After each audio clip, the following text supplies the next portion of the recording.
They won't see you, but they can hear your voice. Okay.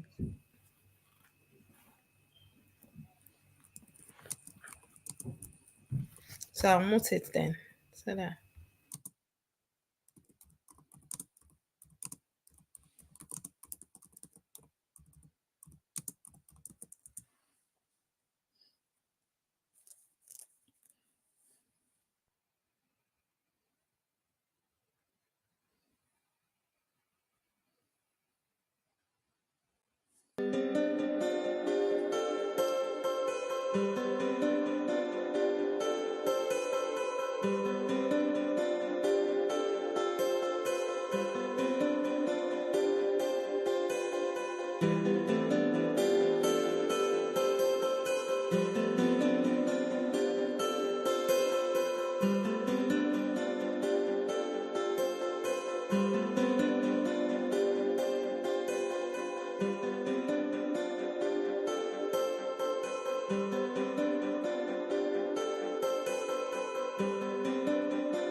I'm here. Can you hear me? Okay.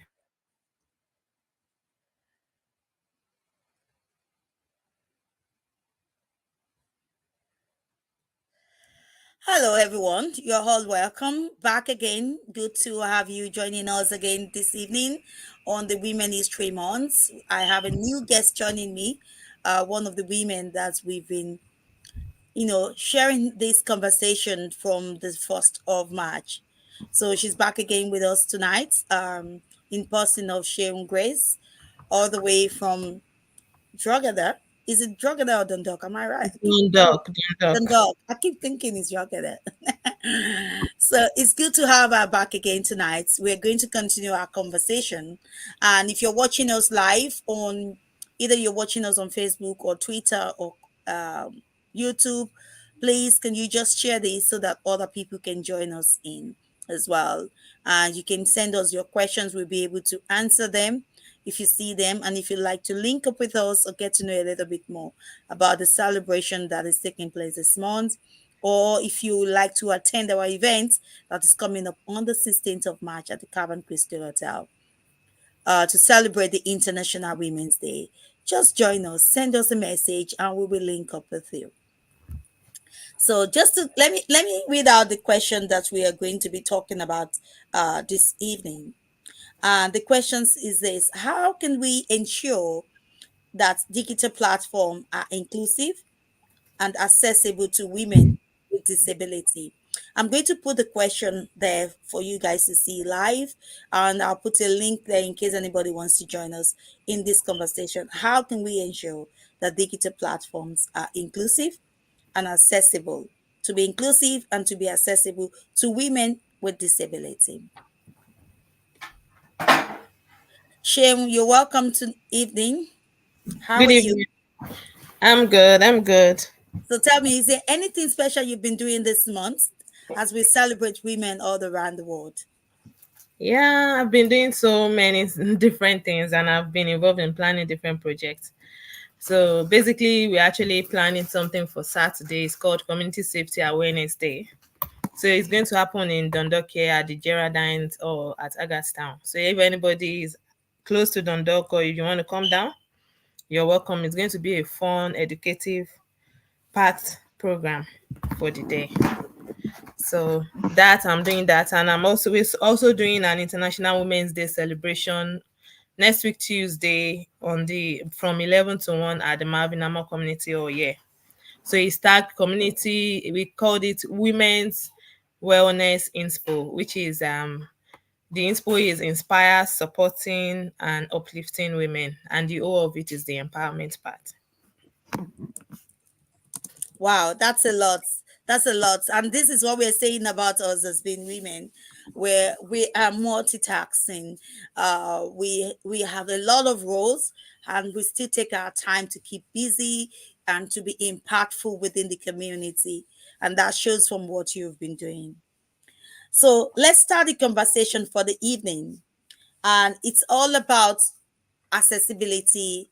It's all about inclusivity of women living with disability. How do we enable them to be inclusive within the community and to be able to access whatever they need within the community? How do we enable women with disabilities? So kick the conversation starts. Hi everyone, my name is Sean Grace Atiroko. As you all know, I don't know if you can see it on the screen. I hope your day has been good. Mine has been a little busy. And in regards to the topic we're talking about this evening, thank you so much, Madam Komalafe, for having me on the show. So, in terms of how do we ensure women with disability are inclusive and able to access digital platforms? And personally, I think I'll look at it from different angle. So I think women with disability it would be very good if they can have access to different platforms, not only digital platforms, but for this question, we'll be focusing on digital platforms. If we're talking about inclusivity, that is something that should have been in place a long time. And I know some organizations or businesses have that in place. So I'll be looking at it from different angles. So I'll look at it from the library aspect, for example.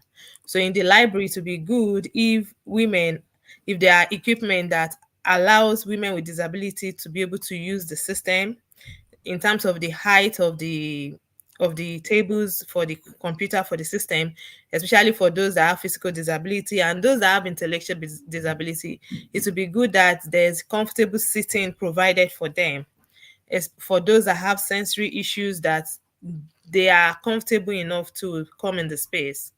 And it would be brilliant if there is, I know that is going to cost a lot of money and investment, but it would be brilliant if there is a special sensory room that makes the place more conducive for those that have disability, not only adults, even children. We're looking at women specifically now.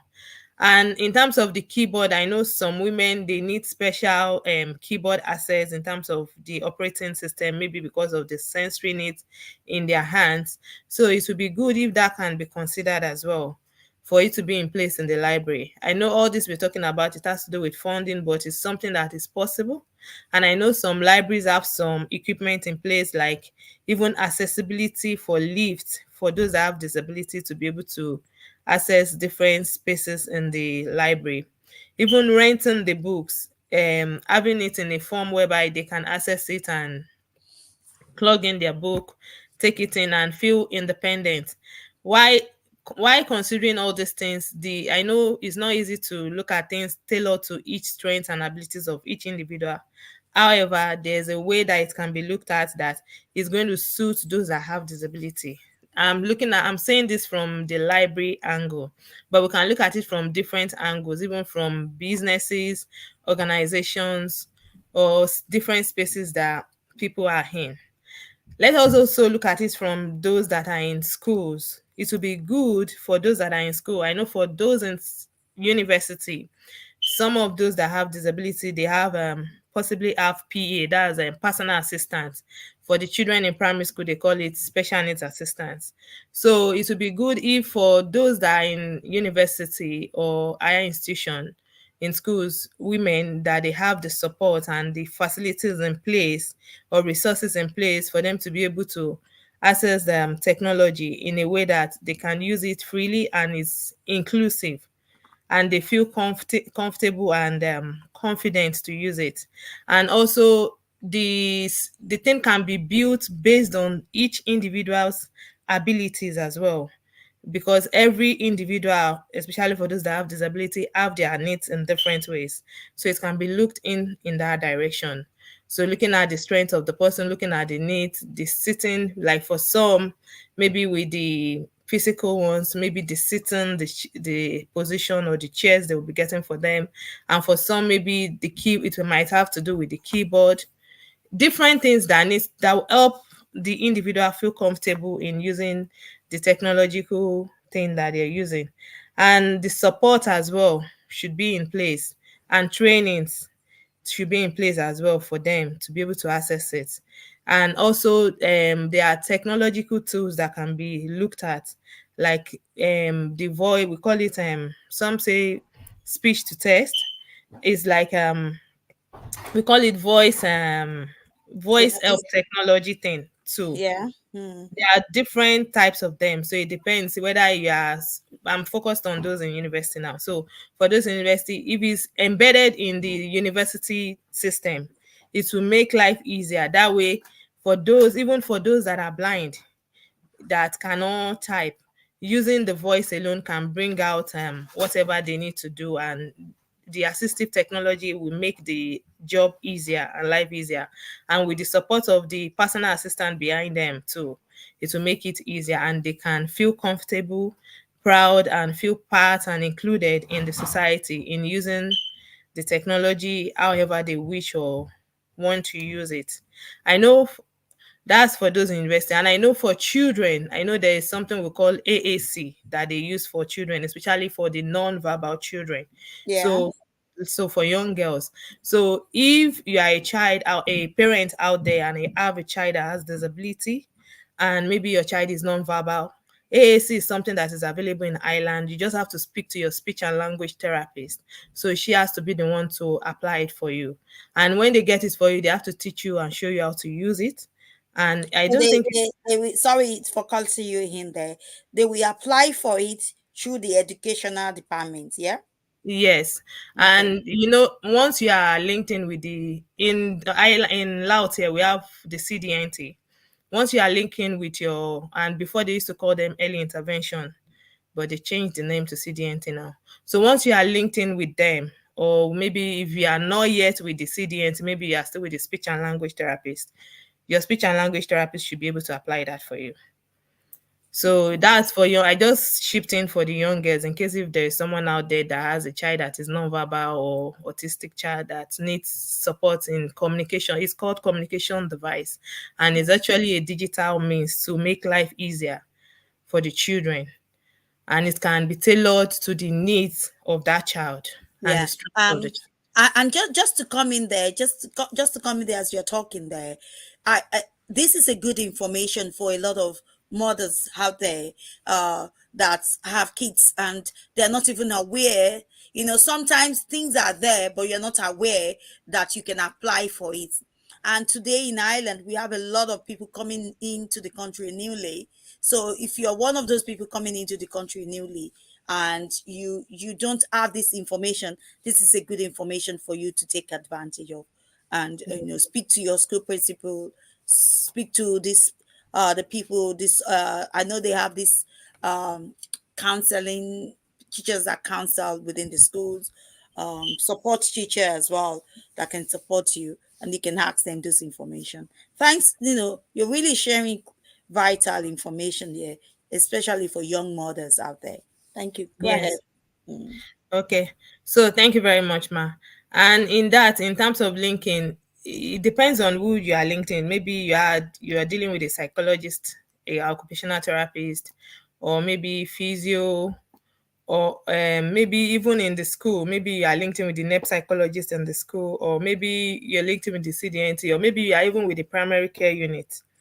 Because I know that's kind of the system in Ireland. I don't Mm. know of other countries, but Yeah. whichever way you are linked in with, if I'm sure if you ask them, the key person you're linked in with, they should be able to support you in that regard. But for the those in the university, even in secondary school, the we are talking about women, so we can look at women from different angle. We have some of our young girls that are growing matured now and that needs help. Support is also available for those in secondary school. It's just you have to go through whoever is the liaison person that you're dealing with, maybe your tutor head or something, and ask for it, and it will be settled. But it's, the most important thing is that it's good for this support system. The resources should be in place for women, whether you're working in an organization, to be comfortable to be able to use the system position, or in terms of communication, that life is easier. And in terms of the and even in terms of the digital aspect of the voice technological aspect. Some call it assistive technology. It's good for it to be embedded in the systems as well. I know in some software you have to pay for it, and some you can access it free online. You just have to download the apps or something or software into the computer, and which is actually really good. If you download the plugin in your computer, it's really really good because it makes life easier for those that need it to access some information. So that's that from that angle. And it's not only in the communication aspect that digital technology can be made inclusive for those for women that are with disabilities. Sometimes I like prefer using the word additional needs because it can be inclusive in so many ways, even for doing businesses for them. Mm-hmm. That's where the training aspect and workshops come in. So I'll have to go back to the library part on this part. Yeah. I know last week we were talking about the library training the older women in terms Mm. of writing using their Yes. phones for accounts and different things, even to access social media. For Mm-hmm. the library also can also organize trainings for those without disabilities to be able to use the system in a proper way that is convenient and conducive for them. And Yeah. they can even offer trainings in terms of using social media. Not only library, different organizations can also do that. But I'm just using library as a first point of contact because I know Mm. most people are connected to the library and they access the library more often. Exactly. In more, a lot of women in the community, mothers, after bearing children, when they are back, when they are on their maternity leave, they go to the library to read or to take their kids into because most library have sections for kids that kids can be able to access and play around. So, and there's a lot happen within our library. So you're totally right there that a lot of people do access, a lot of women do access the library, and it's an opportunity for them to be able to access those services. The library today is inclusive, but they can be more better than what they are. Go ahead, yeah. So that's another example for the library and the training for training purposes. And it can be used in different ways.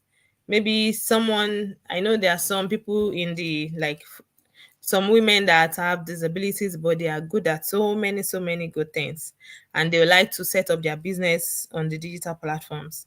They can get help in setting that up, and they can use like the things we talked about, devices that will be comfortable for them, convenient for them to use, tailored to their needs, to their strengths and abilities.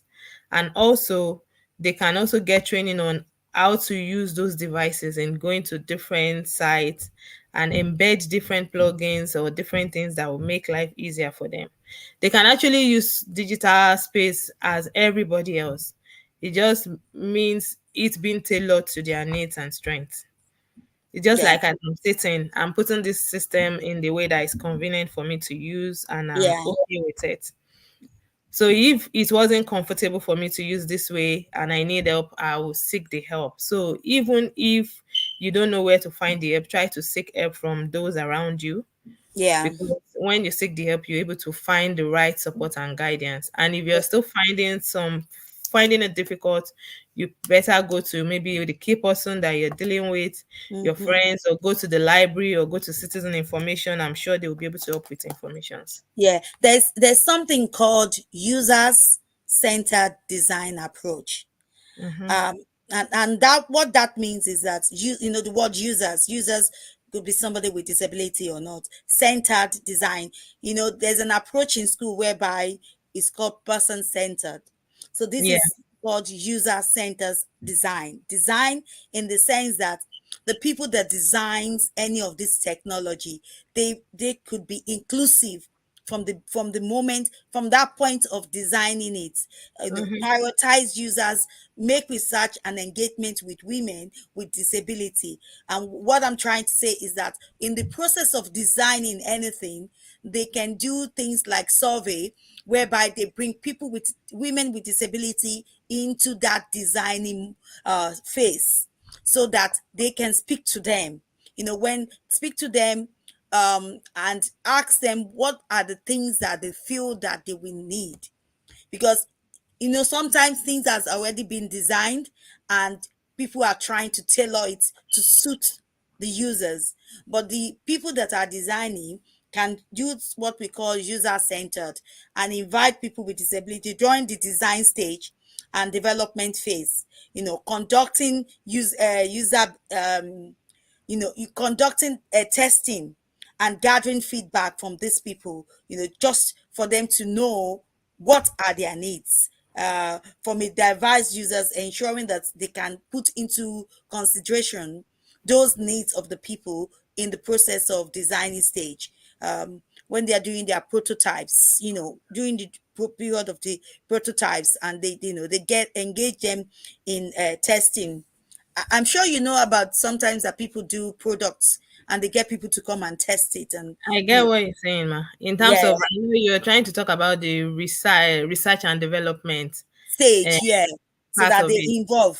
they involve users that are women with disability in that process of inclusivity, to allow them to be inclusive, because then they have the opportunity to, like, say, okay, this is what we want, this will be my need. Yes, I love to use computer, but I would prefer if the computer is like this, it's like that, it's like that. And then in the process of designing, they can put it into consideration, to do Mm. that. That's a Mm, good point. mm, In essence, that whenever whether businesses or the companies that produce the computer or the technology or software, they should consider adopting it to suit the needs of those with disabilities as well, if they want to yeah, really make it inclusive. And when conducting the research, I know some conduct research in terms of comparison, trying to compare this person to the other person and see yeah, what is the user interface and what are the needs of the people. So in terms of mm, doing the research, trying to look at what is the problem and trying to provide solution, they yeah, should consider those with disability and make sure that it is inclusive, not just saying we will make it inclusive, but yeah. actually inclusive. Yeah, and there's another thing, not just being inclusive, accessible. So, for example, I'll give you an example. I'm There's this kind of a remote that somebody on a wheelchair can use, especially somebody that doesn't have a good use of their hands, but they can use the remote to be able to control their television, Mm-hmm. um, and so that they can change it, and it will suit based on with their hands and everything. And I was talking with somebody with regards to that, and then we were the speech therapy was saying that, oh, this will be good for this person to get it, but then when we asked how much will it cost, it will cost 1,000 euro Wow. to get that. So that is not accessible to a lot of families. Mm-mm. So they shouldn't just be inclusive about what they do for women with disability, but they should make it accessible, so that families can be able to purchase it. Families will be able to um, purchase it, and for their loved ones, so that their loved ones can utilize it to their to promote a better living for them, which is important, yeah, to promote a That's better. true. Mm. It's good in the sense of they should make it accessible and affordable as well. Is that, And yeah. if possible, they should make it free, especially for those that have disabilities. That is something that, Because yeah, we'll see, we can get there, because but in reality, to be nothing is fair, free, my dear. I Somebody will be know paying for it. I know. Nothing is Well, free. the reason why I say that is for those that have disability, I give it to Yeah. mothers out there, fathers out there, or Just any say that parent. the government will be paying for it. It's not going to be free because it's not the government that is manufacturing it. I So know. yeah, The reason why I say that is so that those people will consider bringing it really down, yeah, yeah, bringing it really down, yeah, because those that have children with disability or families or parents or loved one with disabilities or women that are helping women with disabilities, they're actually doing a lot of work, and to acquire yes, or purchase some of the items that is needed to support is actually quite expensive. yeah. It's not cheap. Mm-mm. So that's why I'm saying that if there is somebody in the production arena watching this, they should please consider embedding. Figure out how that can be.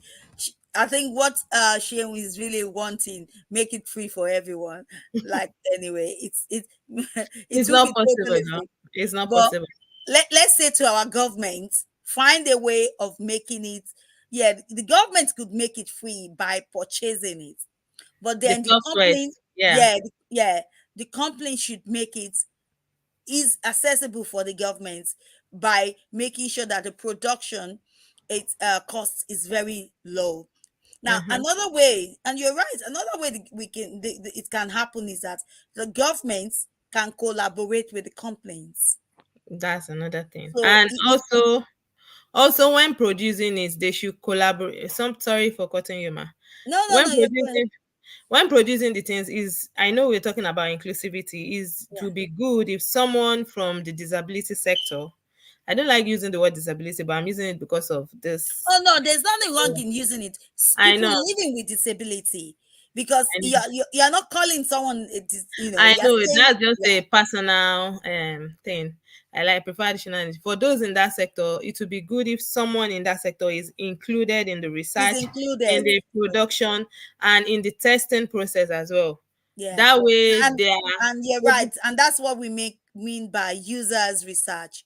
The users. And some of these users, sometimes it's not just the people that are using it, but the people that are supporting them. Because mostly people that support them understand their needs. So they should be part of the process. You're totally right. Yeah. Exactly. I hope we've been able to. I hope we've I been. hope we've done this topic justice, reasonably, really, as a justice. So I'm going to read the question out again, and people can comment. I see people watching us. Let me see what platform they are watching us from. So yeah, we have two people actually watching us on Twitter. Um, so we have people watching us on Twitter today, which is great. Seeing somebody watching us from Twitter, that is fantastic. Please, for the people watching us on Twitter, can you drop in your comments? Just say hello to us or drop in your questions. Be part of the conversation in your own way. So you can drop something there. So don't just leave us alone to this. It's a conversation, so you can all be part of this conversation by dropping in, and I'll be able to see whatever you drop in there, and I can read it out. So just to read out the question again before we close the evening. We spent 28 minutes, so we have few minutes to go. Um, how can we ensure that digital platforms are inclusive and accessible to women with disability? That is a question in which we are talking about this evening, myself and Sheung. That is what we've been talking about, is about how do we make that accessible to women with disability as we celebrate the Women History Month, this month of March. I think, is it Friday that is going to be Mother's Day? Am I right? On the 8th, yes, that's Yeah, Friday. Friday is going to be Mother's Day. Friday, so that is a different year. That is changing this year. That Mother's Day is falling on the 8th. It used to fall in different dates, and I know that in different countries they do it um it's becomes like they do it in different dates. In America, I think they do it towards the end of March. um and just for people not to forget as well, it's on the 8th is the International Women's Day as well. Yeah. So there's some key points in which we've spoken about this evening.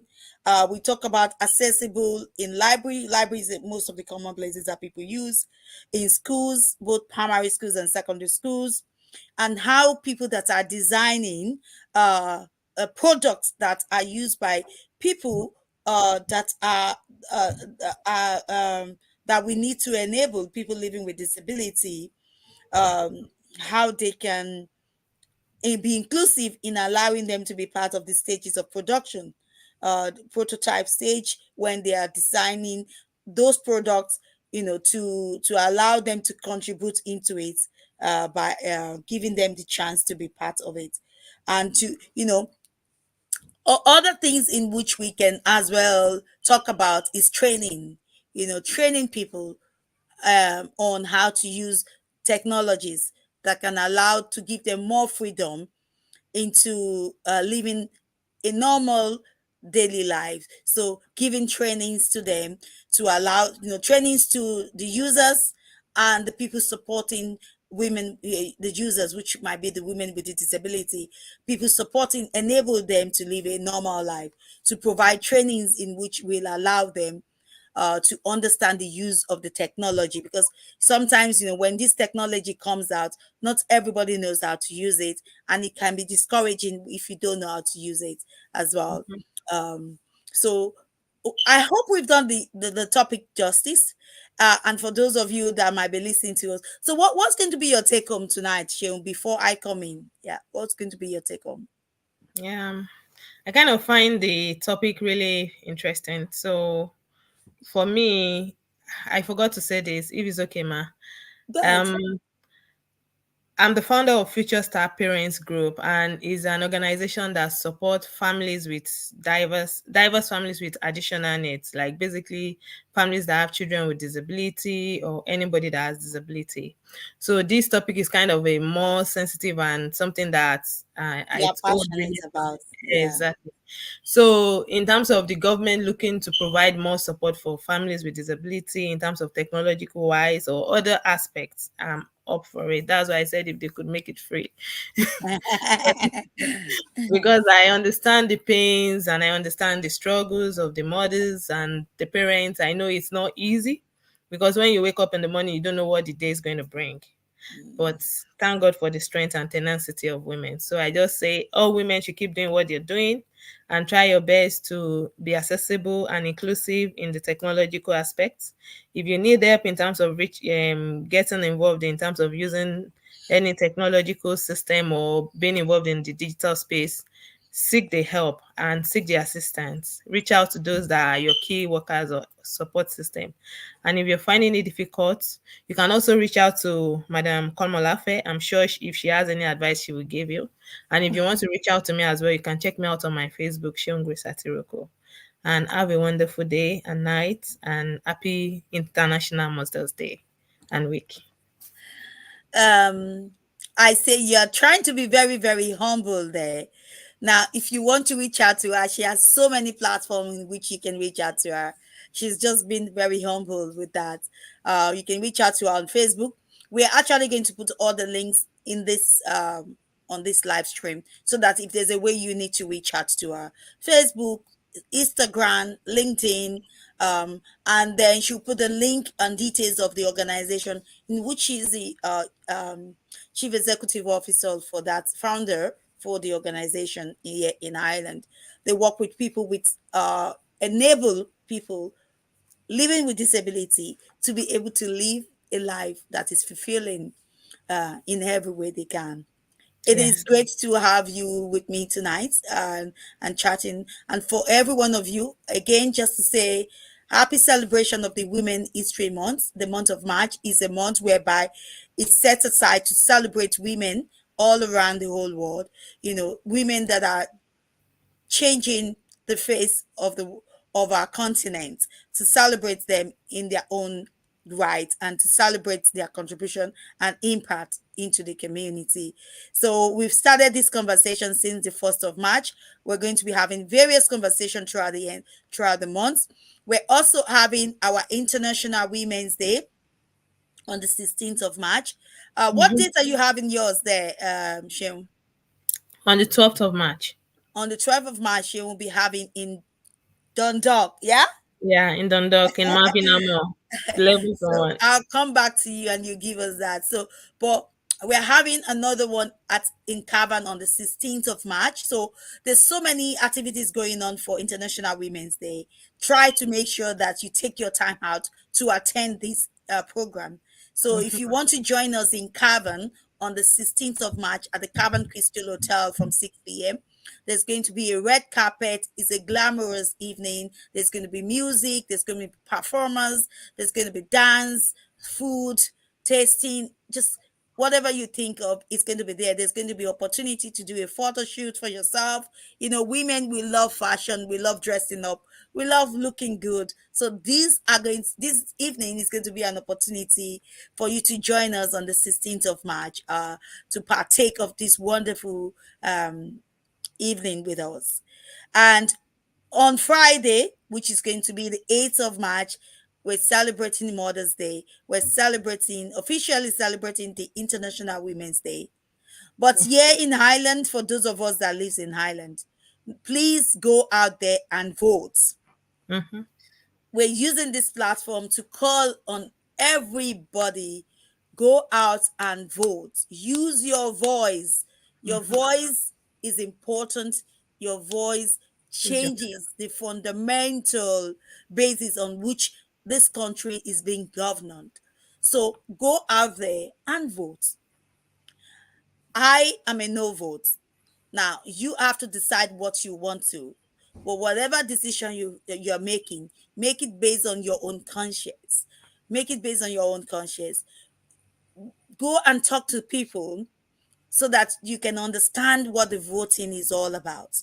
And then you can make your own decision based on that. It is important that you know why you're voting and what you are voting for, and why you're voting whatever you decide to vote. So go out there and use your voice, vote. And from myself, and Sheung, we want to say a very good time, a big thank you to all those of you watching us on the various platforms, Facebook, YouTube, and our Twitter platform, that you're watching us, you're contributing to this conversation. Please drop your comments, ask your questions away. We will always come back to all the questions. We will go and look at all the streamline, pick the questions, and we're going to deal with those questions, and we'll be able to speak to you guys about those questions towards the end of this month. So before I leave, I think Sheung is going to talk us out of this evening by just telling us a little bit about what she's doing on the 12th of March. Okay, thank you very much, Ma. So on the 12th of March, we're having Women's Wellness Inspo, which is inspire, supporting, uplifting, and empowerment for women. So basically, it's to celebrate women and to also look at women's health and wellness. So there will be an wellness expert there talking about different things, and also there will be someone in terms of exercises, which is going to be really fun.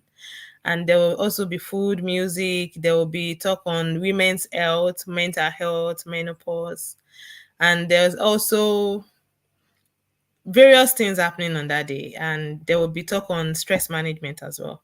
So it's not going to only be talks, teaching. There will be fun, dance, games, and I'm sure you don't want to miss it. If you are in Dundalk, Council Out, or if you can come down on the 12th of March, it's happening at the Marvin Amor Community Center here in Dundalk.